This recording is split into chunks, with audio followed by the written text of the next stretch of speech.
The wind on the mining moon of Rygo 7 always smelled like dust and metal. It was a place where the sky stayed gray and the ground never grew anything alive. The mines dug deep into the planet, and the air carried the sound of machines and the cries of tired workers. Among those workers were hundreds of humans, new arrivals to the Vorn Dominion, an alien empire that ruled half the galaxy with an iron hand. Humans had come late to the stars. Their technology was good, but their strength frightened the older races. So when Earth lost a trade war to the Vorn, many humans ended up working as laborers in faraway colonies. They were seen as useful tools, smart, durable, but still lesser than their masters. One of those humans was Eli Ward, a quiet man who worked as a mechanic in the lower levels of the Rygos mines. He wasn't strong like the alien overseers or tall like his coworkers, but he had calm hands and a patient heart. He fixed machines others had thrown away. Eli never talked much. He just worked, wiped the grease from his hands, and went home to his small quarters made of metal walls and flickering lights. But those who watched him knew one thing: his machines always worked better than before. That was how the story began. One gray morning, the mine's loudspeaker echoed through the camp. The alien commander, Karn Thulek, a tall Vorn with skin like dark stone, called for all workers to gather in the courtyard. The sound of boots and claws filled the air as every worker formed a rough circle. Karn stood on a platform, his heavy armor shining under the dull light. He looked down at the humans and sneered. "You've been too quiet lately," he said, his voice cold. "Too efficient. Makes me think you've grown comfortable." No one dared to reply. Karn smiled thinly. "So I have brought you a gift. Especially for one of you." His yellow eyes turned toward Eli. "You, human mechanic. You seem to enjoy fixing broken things. Let's see if you can fix this." Two guards dragged something forward, a woman, but not an ordinary one. She was tall, with faint silver lines running under her pale violet skin. Her hair was tangled, but in the strands still glimmered pieces of gold that once might have formed a crown. Her wrists and ankles were chained, and her eyes, though tired, carried a cold fire. Karn spread his arms wide.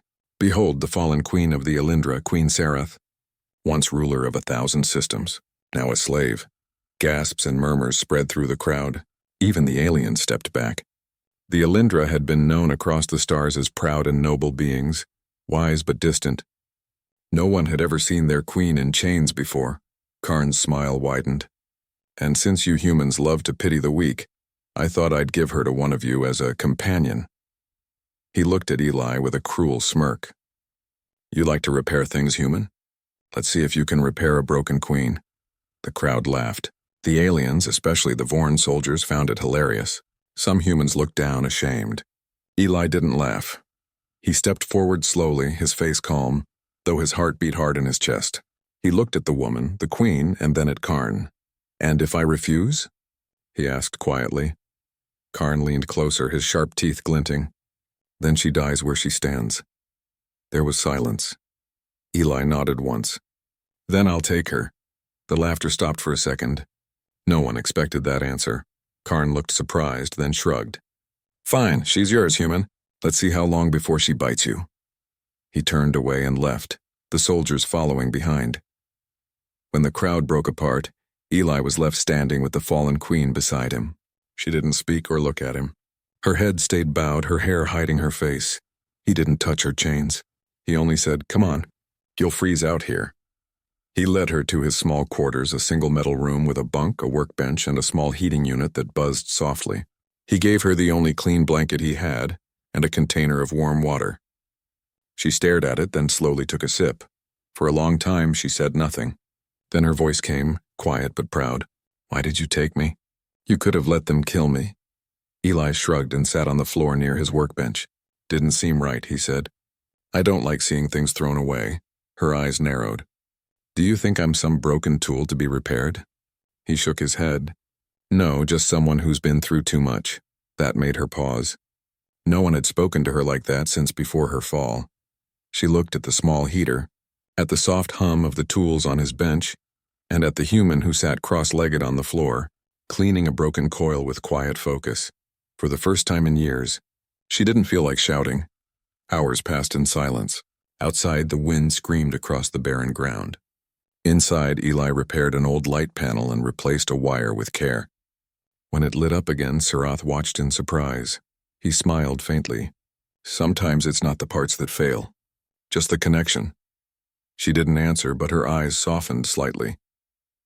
That night, while Eli rested on the floor to give her the bunk, Sarath stayed awake. She studied him quietly. He didn't look like the soldiers who had mocked her, or the council who had betrayed her. His face carried no pride, no hunger for power, just patience. For the first time, the word human didn't sound small or weak to her. It sounded steady. The next morning, when Eli went to work, rumors had already spread through the camp. Some laughed at him. Others whispered that he was foolish for taking in a slave queen. Karn Thulek even stopped by later, pretending to check his progress. "So, human," he said with a cruel smile, "how's your new pet? Taming her yet?" Eli didn't stop working on the mining rig's power cell. He just replied calmly, "She's not a pet. She's helping me." Karn's amusement faded for a moment. "Helping you?" Eli nodded. "She's smart. Notices things others don't." Karn scoffed and walked away, muttering something about strange humans. But in his mind, a small spark of unease appeared. Later that day, Sarath surprised Eli by joining him at the repair bay. Her chains still clinked softly as she moved, but her hands were steady. "I watched how you fixed the energy core," she said. "You realigned the field manually instead of using the sensor." He nodded. "Sensors are old. They fail sometimes." She studied the machine. "May I try?" Eli smiled and handed her a wrench. "Go ahead." Together they worked in silence, the hum of machinery filling the air. For the first time in a long time, Sarath felt useful again, and Eli felt something new: companionship. By the end of the shift, the machine ran smoother than it ever had. Workers nearby whispered to one another. A human and a fallen queen working side by side. It was something no one expected to see. That night, as they returned to the quarters, Sarath spoke softly. "You confuse me, human. You treat me like I still have worth." Eli looked at her, his expression calm. "Because you do." She stared at him, trying to find mockery in his voice. There was none. Only quiet honesty. He walked to his bunk and said, almost as if to himself, "You don't belong on the floor, Your Majesty." "No one does." For a long moment, Sarath stood frozen. Then slowly she sat on the chair near the small heater, feeling its warmth. The room was still and peaceful. Outside the wind howled, but inside something fragile began to heal. A pride that had been crushed, and a kindness that refused to die. And so, the human and the fallen queen, thrown together as a cruel joke, began something no one could have predicted. Because while the galaxy believed strength came from power, Eli Ward was about to prove that true strength came from compassion, and this was only the beginning. The morning light on Rigo 7 was weak, slipping through cracks in the metal walls of Eli Ward's quarters. Outside, the dust storm still blew, but inside there was calm.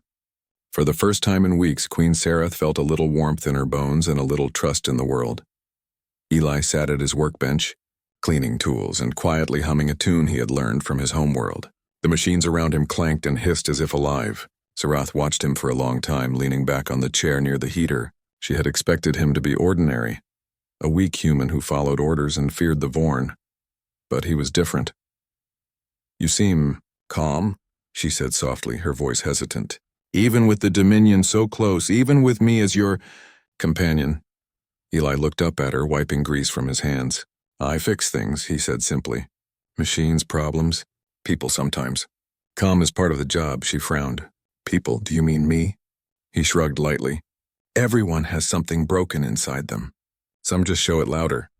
Sarath felt a chill, but not from the wind. His words were strange and comforting. No one had ever spoken to her like that.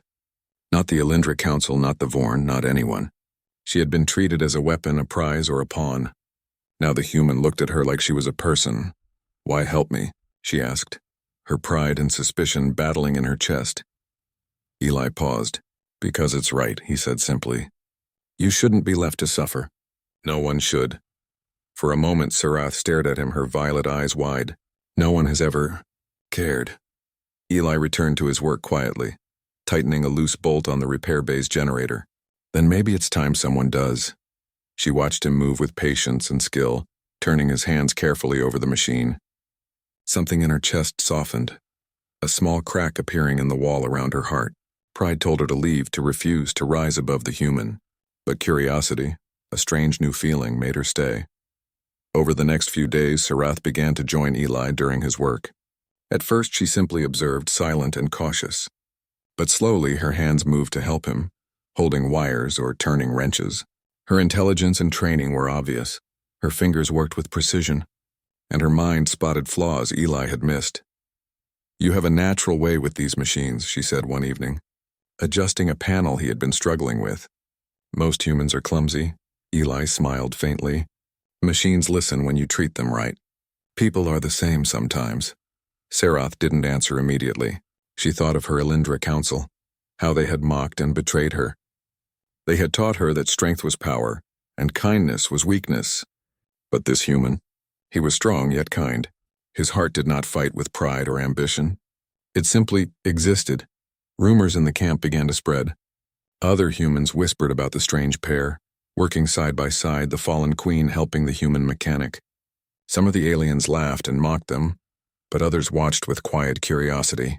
It was unusual to see a slave treated with dignity, especially one who had once ruled.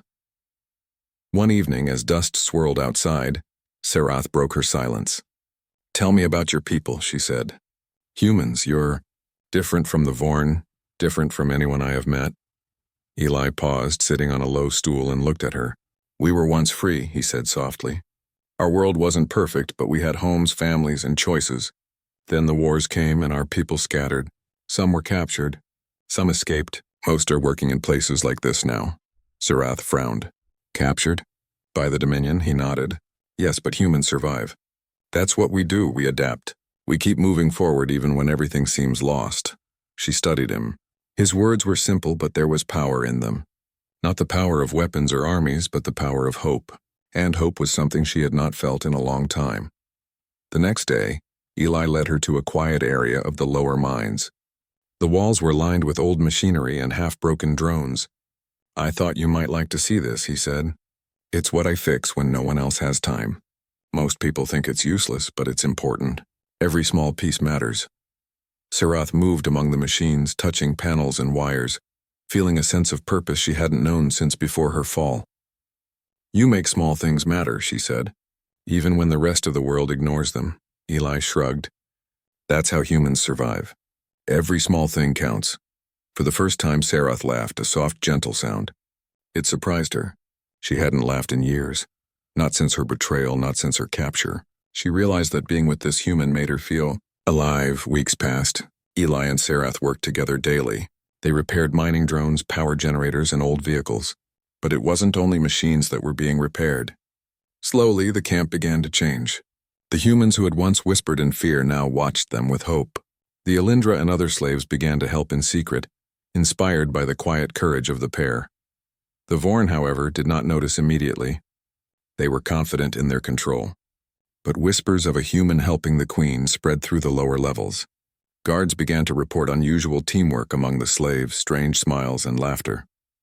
The rumor reached Karn Thulek eventually, and his yellow eyes narrowed. He came to inspect Eli's work one morning, his armor clanking loudly. "So human," he said, voice sharp. "You spend time with the queen. You must enjoy being noble." Eli did not look up. He tightened a bolt on a power conduit. "She's helping me fix things." "That's all." Karn's lips twisted. "Helping you? You work for the Dominion, human. A slave should obey, not assist." Eli wiped his hands and looked at him calmly. "Helping someone doesn't change that, it just makes the work better." Karn snorted and left, muttering threats, but inside unease grew. This human, this mechanic, was not like the others. And the fallen queen? She seemed to respond to him in ways he could not control. One evening, after the commander had gone, Sarath approached Eli quietly. "Why do you treat me this way?" she asked. "No one has treated me like this in years." He looked at her, his face calm. "Because you deserve it. Because no one should be left on the floor. And because it's the right thing to do." She frowned, but her eyes softened. "I am a queen. Even fallen, I carry my pride." Eli shrugged. "Pride is fine. But it doesn't mean you belong in chains. You can rise again, even here." For the first time, Sarath considered the possibility. Could she rise again? Could she lead not through fear, but through courage and example? Could she trust a human enough to believe it was possible? The day passed slowly. When the night came, Sarath stayed awake by the heater, watching the human sleep on the floor near the bunk. His quiet breathing, his calm face, his patience with every broken piece of machine. It was unlike anything she had ever known. Finally, she whispered to herself, almost afraid of the truth. This human may be the one who lifts me higher than I thought possible. Outside, the dust storms raged, but inside, a fragile trust had formed. The fallen queen and the quiet human mechanic, brought together as a cruel joke, were slowly beginning to repair something far more important than machines, the broken spirit of one of the galaxy's proudest rulers, and Eli did not even know yet just how far their small acts of kindness would reach. The days on Rago 7 grew longer, though the gray sky never changed. Dust storms still rattled the metal walls of the mining colony, but inside, something new had begun to stir. Eli Ward and Queen Sarath were no longer just two figures working side by side. They had become a quiet symbol of hope. The miners and laborers had started noticing the small changes. Machines ran more efficiently, crates were moved faster, even broken tools that had been thrown aside suddenly had life again. And it wasn't just the machines, there was a spark in the eyes of the workers. For the first time, they whispered to each other not about fear but about possibility. Sarath had begun teaching them in her quiet way. She did not give orders like a queen of old. Instead, she shared lessons from the Alindra: discipline, focus, and strategy. She showed them how to work together, how to anticipate problems, and how to use intelligence instead of brute strength. Slowly, the humans and other enslaved species began to adopt her methods. One afternoon, Eli noticed her studying a partially destroyed shuttle in the far corner of the lower mines. The shuttle was old, its hull scarred by age and neglect, and the Dominion had left it for dead. But Sarath's eyes glimmered with a mixture of nostalgia and determination. "Do you think it can fly?" Eli asked. Walking over with a toolbox in hand, Sarath ran her fingers along the cold metal. "If repaired, yes. It is more than a ship. It is a chance. A way out, or at least a way to send a message." Eli nodded.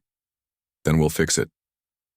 The two of them worked quietly, often late into the night. They scavenged parts from broken machines, rewired circuits, and cleaned engines. Every day, the shuttle became less of a ruin and more of a promise. Workers who passed by stopped to watch, then quietly offered help, handing wires, holding tools, or lending advice. But the Dominion never ignores such activity for long. Karn Thulek had begun noticing changes. Reports reached him of a human who was unusual, a queen who no longer seemed broken, and a group of workers moving with unusual coordination. One evening, Karn entered the repair bay unannounced, his heavy boots clanging against the metal floor. Eli was at the shuttle's engine, adjusting a fuel injector while Sarath checked a damaged hull panel. "Interesting," Karn said, voice sharp, echoing off the walls. A human mechanic and a fallen queen repairing an old shuttle together. "What do you think you are doing?" Eli stood calmly, wiping grease from his hands. "Repairing what was broken, that's all." Karn's yellow eyes narrowed. "Do you not understand the danger? A shuttle could be used to escape. You could alert the others. This is rebellion in the making."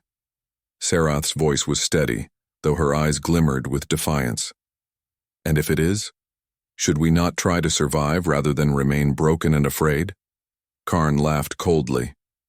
"Survival is obedience, nothing else." Eli met Karn's gaze without flinching. Obedience does not make life worth living. For a moment, silence fell. The workers watched with bated breath. Karn turned, the edge of anger in his voice. "Mark my words, human. Continue this, and you will regret it." He left, his boots echoing through the hall. But his warning did not stop them. If anything, it strengthened their resolve. That night, Eli and Sarath sat by the shuttle, the hum of machinery filling the empty mine. "Do you think they will attack us?" Sarath asked softly. Eli shook his head.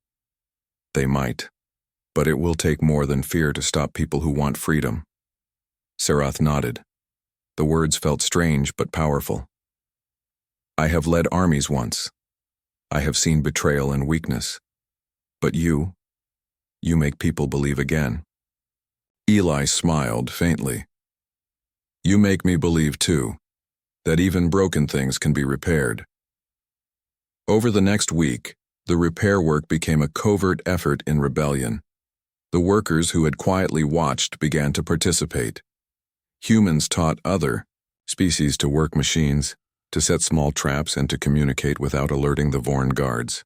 The mining colony, once a place of despair, was turning into a network of resistance. One evening, a young Alindra worker approached Sarath. "Your Majesty," he said nervously, "the humans, they are listening to your lessons. They are learning faster than we expected." Sarath's eyes softened. "Good. Knowledge is power. If they can learn to think, they can begin to act." The next day, Eli brought a repaired drone to the group. "This one can scout outside the camp," he explained. "We'll need to know if the Dominion is coming before they attack." The drone hummed to life, its small lights blinking. Workers gathered around, fascinated as Eli showed them how to operate it. Sarath guided them, her voice calm and precise, giving them confidence. It was a small thing, a machine, a lesson, a few sparks of courage. But for the enslaved workers, it felt like the first step toward freedom. And then, it happened. A group of guards discovered one of the workers carrying parts to the shuttle. The alarm rang out through the mining tunnels, loud and harsh. Workers froze. Some began to panic. The Vorn had arrived. Eli and Sarath reacted immediately. "Stay calm," Eli shouted. "Get back to the shuttle, we'll protect it." The workers obeyed, their trust in the human and the Queen stronger than fear. Sarath moved among them, directing hands, checking tools, and ensuring the engines ran smoothly. Her confidence had returned, not as a ruler demanding obedience, but as a leader guiding those who believed in her. Karn Thulek arrived shortly after, flanked by heavily armed guards. He expected fear, trembling, and surrender. Instead, he saw workers moving in organized patterns, humans and Alindra standing side by side, and the shuttle's engines beginning to hum. "Enough!" Karn shouted. "All of you, stop! Rebel or die!" Sarath stepped forward, chains still on her wrists, but her posture regal and commanding. "We are not rebels. We are alive, and we will not be broken again." Eli joined her, standing shoulder to shoulder. "We are together, and together we can survive." For a moment, Karn hesitated. The sight of the fallen queen standing tall, the human calm and strong, and the workers organized and ready. It was not what he had expected. The fear he relied upon was gone. The guards shifted uneasily. Some looked at each other, questioning orders. Others hesitated to advance. Sarath's voice rang out clear and commanding. "If you strike all of us. If you leave us, you leave hope alive. The choice is yours." Karn's jaw tightened. He wanted to crush them, but something in him doubted the ease of victory. He gave a sharp command, but his voice lacked certainty. The soldiers moved slower than usual. Eli knew this was the moment. "Get ready," he whispered to the workers. "Not for fighting, yet. Just be ready to move, help each other, and protect the shuttle." The guards eventually left, frustrated but cautious. The human and the Queen had stood against the Vorn in a way they had not expected. The workers cheered quietly among themselves, feeling a spark of courage ignite. That night the camp was alive with whispers and excitement. For the first time, slaves and humans felt they could act, think, and even hope. The shuttle would not just be a machine, it would be a symbol. Sarath looked at Eli as he repaired a small panel on the shuttle's hull. "You know," she said quietly, "I have led empires, conquered worlds, and faced betrayal. But you make people believe again. Not through fear, not through power, but through care." Eli didn't look up. "That's what humans do. We fix things. Sometimes machines, sometimes people. Whatever is broken, we try to help." Sarath smiled faintly, the first genuine smile in years.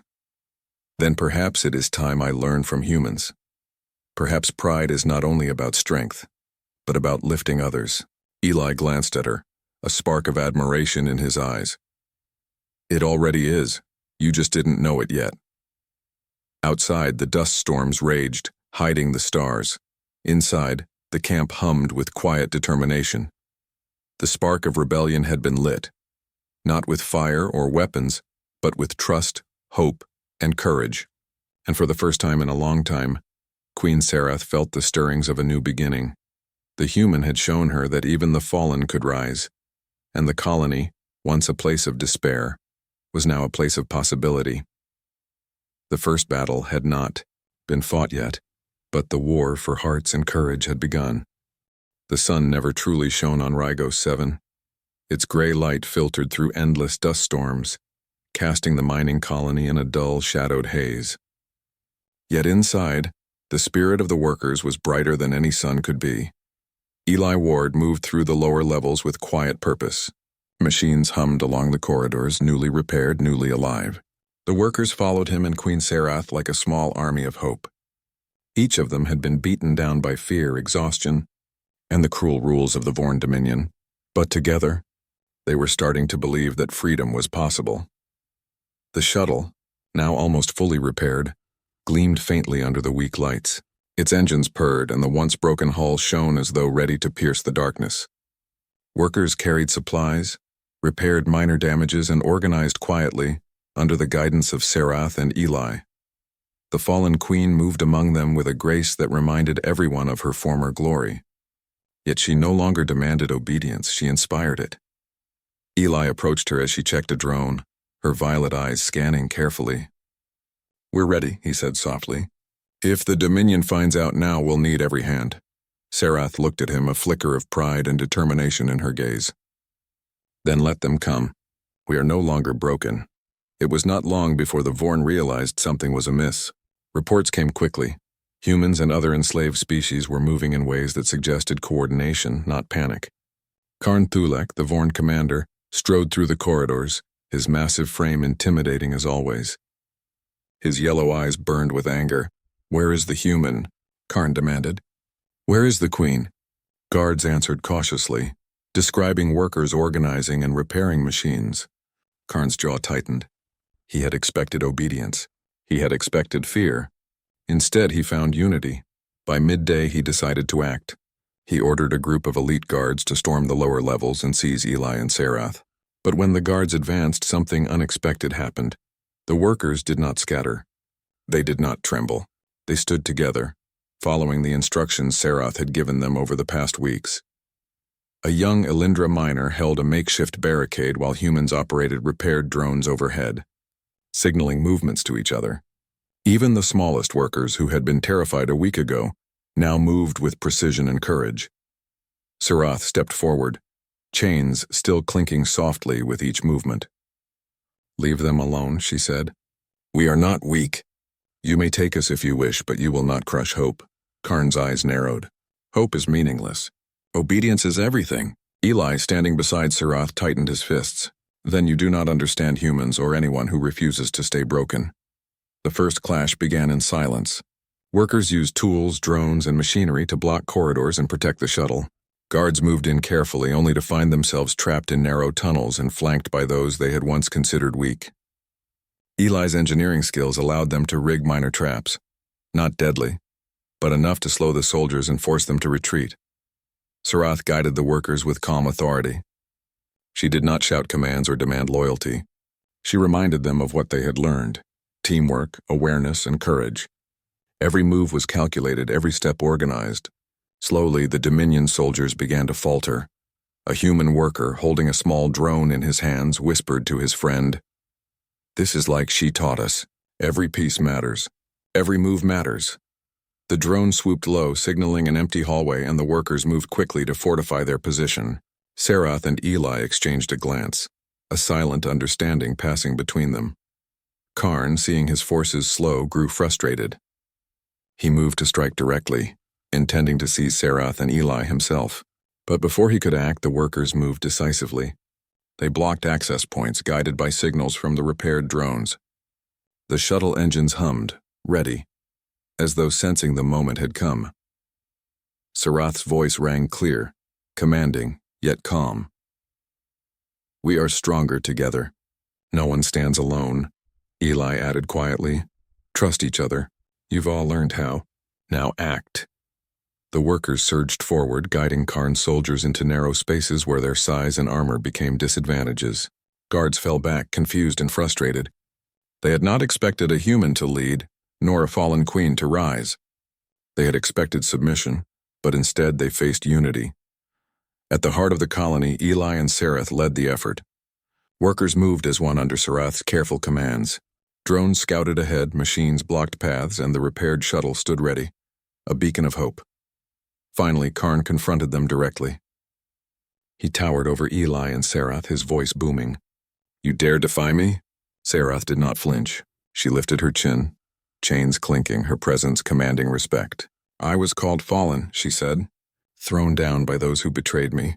But we are rising, not by fear, but by choice. Watch us if you dare. Eli stepped forward, his expression calm but resolute. You rely on fear to rule, but we rely on courage. And courage cannot be crushed. The Vorn commander took a step back, realizing for the first time that the people he had considered weak were no longer afraid. Even his own guards hesitated. Their fear of failure had grown stronger than their obedience. With a coordinated signal, the workers moved. Machines blocked the exits. Drones distracted guards. Eli and Sarath guided the effort with precision. Within minutes, Karn and his elite squad found themselves surrounded. They could no longer advance without risk. Sarath approached him, chains still on her wrists, and looked him directly in the eyes. You called me fallen, she said softly yet with power. Watch me rise. For a moment, the Vorn commander hesitated, then turned and withdrew. He realized that brute strength alone would not defeat them. Not this time. The workers cheered quietly. It was not loud. Fear was still present. But the cheer was filled with courage, pride, and hope. Eli smiled faintly, looking at the queen. We did it, he said. Sarath shook her head, but a small smile appeared. No, human. You did it. You helped them see what they could be. You showed them that even the fallen can rise. The night that followed was one of quiet celebration. Workers repaired broken equipment and shared stories of courage. Sarath walked among them, giving encouragement and praise. For the first time, the Alindra Queen felt what it meant to lead not by fear, but by trust and inspiration. Eli checked the shuttle one last time. Its engines purred quietly. Soon, he said softly, we will be able to leave, or at least send a message to those who need to hear it.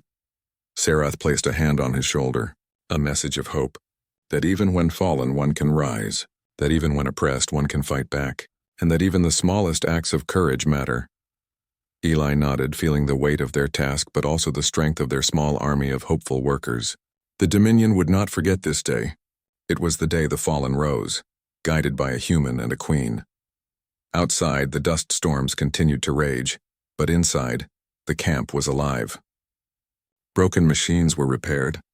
Broken spirits were lifted. And in the heart of it all stood a human mechanic and a fallen queen, symbols of courage, resilience, and hope. Sarath looked at Eli and whispered, almost to herself, They gave me to you as a mockery, but you gave me back my dignity. Eli smiled faintly, adjusting a panel on the shuttle. No, Your Majesty. You lifted us all. The night ended not with fear, but with anticipation. The spark of rebellion had been lit. The workers had discovered their strength. And the human and the queen knew that this was only the beginning. The stars above Rygo 7 were hidden behind clouds of dust. But somewhere beyond the storms, other colonies, other enslaved workers would soon see the signal. And when they did, the Dominion would realize that one human and a fallen queen had started something no empire could easily crush. The rise of the broken had begun. The dust storms of Rygo 7 raged louder than ever, but inside the mining colony the air was different. It was thick with hope, courage, and anticipation. The workers moved with purpose. Machines hummed and drones whirred, and at the center of it all stood Eli Ward and Queen Sarath, the unlikely duo who had transformed despair into defiance. The shuttle, fully repaired now, gleamed under the dim lights of the mine. Its engines purred with quiet strength, ready to fly beyond the gray skies. Workers gathered around, checking supplies, reinforcing weak spots, and preparing for what was coming. Sarath moved among them with authority and grace. But it was no longer the authority of fear or command, it was authority of trust. Each worker knew she had been betrayed, humiliated, and left broken. Yet here she stood, guiding them with wisdom and calm confidence. Eli, beside her, checked the engines one last time. "We're ready," he said quietly. "If the Dominion comes, we either escape or fight. Either way, we won't be broken again." Serath's violet eyes glimmered. "You have lifted me higher than anyone ever could. And now together we lift them all." The first sign of trouble came soon after. Scouts reported that Karn Thulek had returned with reinforcements. He was angry, humiliated, and determined to crush the workers' defiance once and for all. But Eli and Serath were ready. The workers had learned from Serath. They had learned from Eli, and now they moved like a single unit, confident and coordinated. "Remember," Eli said, addressing the gathered workers, "we are not fighting just with strength. We fight with skill, with knowledge, and with courage. Protect each other, protect the shuttle, and do not fear." Serath stepped forward, her voice clear and strong. "And remember this, our chains are gone in our hearts. Fear is no longer ours. We rise not as slaves, but as beings who will not be broken." The Vorn arrived with heavy boots and blaring alarms. They expected fear. They expected submission. Instead, they found resistance, calculated, precise, and united. Drones scouted their approach, machines blocked hallways, and workers moved in coordinated patterns. Every step the Dominion took was met with intelligent resistance, not chaotic rebellion. Karn's eyes narrowed as he saw the scene before him. "Impossible," he muttered. "These weak creatures? They have learned to fight like trained soldiers." Eli and Serath were at the heart of the defense. Workers moved quickly under their guidance, avoiding danger, setting traps and using machinery to their advantage. Serath's voice rang out, giving calm, precise instructions. "Here, use the cables, there! Hold the doors, move!" The clash was not loud or chaotic, it was calculated. Every move mattered. Guards were slowed, redirected, and forced to retreat. The workers fought not out of anger, but out of determination to survive and protect their newfound freedom. In the center of it all, Serath stood tall. Chains still hung on her wrists, but she moved like a queen reborn. Eli adjusted a panel on the shuttle, then moved to help a worker free a trapped ally. Together, human and queen became symbols, guiding everyone toward hope and action. Finally, Karn himself stepped forward, aiming to seize Serath. But workers moved quickly to shield her. Drones distracted his guards. Machines clanged, creating obstacles. For the first time, Karn realized that brute strength would not win this day. Serath looked directly at him. "You called me fallen," she said softly but powerfully. "Now see what I have become. I am not alone. I am not weak, and neither are those you call slaves." Eli stood beside her. "Your chains are meaningless. We fight with courage, skill, and trust. You cannot stop that." Karn hesitated, and the soldiers around him faltered. The spark of defiance spread like wildfire. The workers advanced strategically, not to harm but to resist. Their actions were precise, coordinated, and confident. Within the hour, Karn realized the battle was lost. He ordered his forces to withdraw. Anger and disbelief etched into his face. The Dominion could not break them, not this time. The workers cheered quietly but proudly. Not loud because caution remained, but full of hope. Machines clanked and drones whirred, celebrating their survival. The shuttle, once a broken relic, now stood as a beacon of possibility. Serath looked at Eli, a small smile on her face. "They gave me to you as a joke," she whispered. "But you lifted me, and in doing so, lifted everyone here." Eli smiled faintly. "We lift each other. That's what we do. And now we fly." The workers moved toward the shuttle, boarding it carefully under Serath and Eli's guidance. Engines roared to life. Lights flickered on. The once broken vessel was ready to pierce the gray skies of Rygo 7. Serath took her seat, looking around at the gathered workers. "Remember this day," she said, her voice steady. "It is the day we rose. Not with fear, not with chains, but with courage, trust, and hope. And it is the first step of many." Eli sat beside her. "And this is only the beginning. Out there, the galaxy is bigger than the Dominion. Out there, our actions can inspire others. Freedom is not given. It is earned together." The shuttle lifted off the ground, its engines roaring against the gray storm outside. Dust swirled and lightning flashed in the distance, but inside, for the first time in years, everyone breathed freely. They had survived. They had risen. and they were going to show the galaxy what even the fallen and the underestimated could achieve. As they rose above Rygo 7, Sarath looked down at the mining colony. Workers waved from below, small but proud figures in the endless gray. She felt a surge of pride, not for herself but for them. They had learned to fight, to hope, and to believe. "Eli," she said softly, "you have done more than repair machines. You have repaired people. You have repaired hearts. You have lifted all of us." He smiled faintly, looking at the stars beyond. "We lift each other, Sarath. That is how strength works. That is how humans survive, and perhaps why they are feared by so many." The stars above seemed brighter now, though the storm still raged below. The shuttle flew through them, carrying the fallen queen, the human who had lifted her, and an army of workers who had discovered their courage. They did not know exactly what the future held. They did not know which battles were yet to come. But one thing was certain: the spark of hope once small had grown into a flame. A single human had shown a fallen queen and a whole colony that strength was not in fear, power, or chains. Strength was in courage, kindness, and unity. And as the shuttle disappeared into the darkness, leaving Rygo 7 behind, a quiet truth settled in the hearts of those aboard. No empire could break a people who had learned to rise. And no queen, no matter how fallen, would remain down when lifted by someone who believed in her worth. Sarath reached over and placed a hand on Eli's arm. "We will rise higher than anyone ever imagined," she said. Eli nodded, eyes fixed on the stars. "Yes, together we will." And so, they soared beyond the gray skies, beyond the Dominion, and into a galaxy that would soon learn a lesson it had never expected. Even the fallen could rise, and even the oppressed could shine, if someone had the courage to lift them. The story of the fallen queen and the human who lifted her would spread. It would become a legend of hope, a symbol of courage and a testament to the power of unity. The galaxy had not seen the last of them, because together they were unstoppable,